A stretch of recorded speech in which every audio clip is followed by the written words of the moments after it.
Okay, libraries are the source of really the resources that are available inside of the 3D Designer. As you can see here, the examples are inserts, accessories, cooktops, ovens, fridges, sinks, anything that visually will appear inside of the system is contained inside of a library. Now, here in the Allmoxy instance, there are a ton of these that are standard sources, and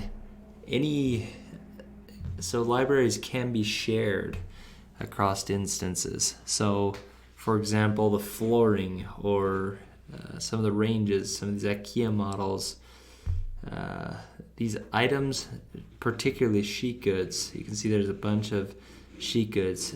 You can subscribe to those. So say, for example, I want to use this library, I could include an unused standard library. I can now make that available inside of mine and then look at that. So let's go look at, for example, some of these sheet materials.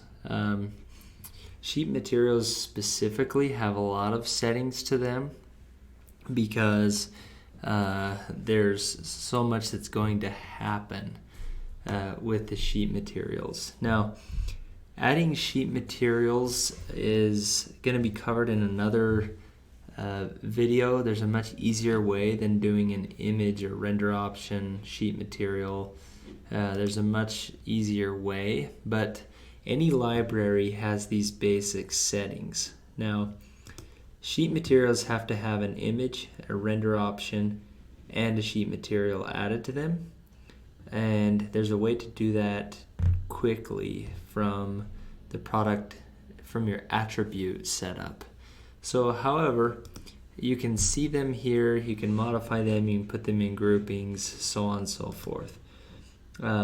If they are assets, so if they are things like fridges or accessories, when you click on assets, that's where you'll then see them. You'll see some of those items pop up. When you click on the specific items, you can then navigate and see their individual settings.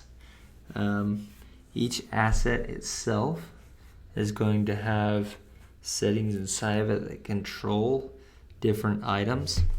You can see the groupings, you can see the way they scale. You can set specific widths, heights, or depths.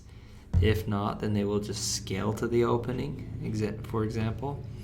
You can set specific sizes using commas so that they will then be in a list format, or you can use ranges of numbers like this, or you can use a combination of a list and a range.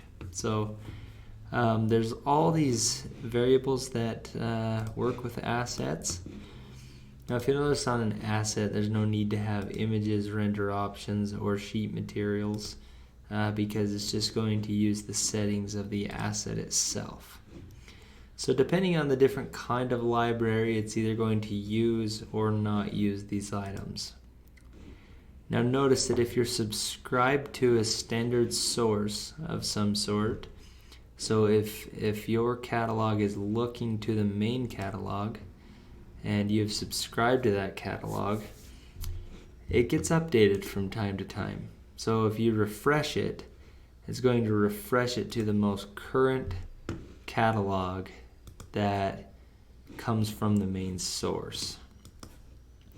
So there are tons of different assets. You're welcome to add your own libraries. If you add your own libraries, they will be put in a group called custom, and you can add and take away and do anything. Now, notice that anything that comes from any of the other systems, so as long as it comes in as a DAE file, then you're able to add assets here. There are some tricks behind the way that they render imagery, so on and so forth, so you do want to be sensitive to that. And there will be further videos on adding those items specifically. So that's an overview on libraries and how those libraries function.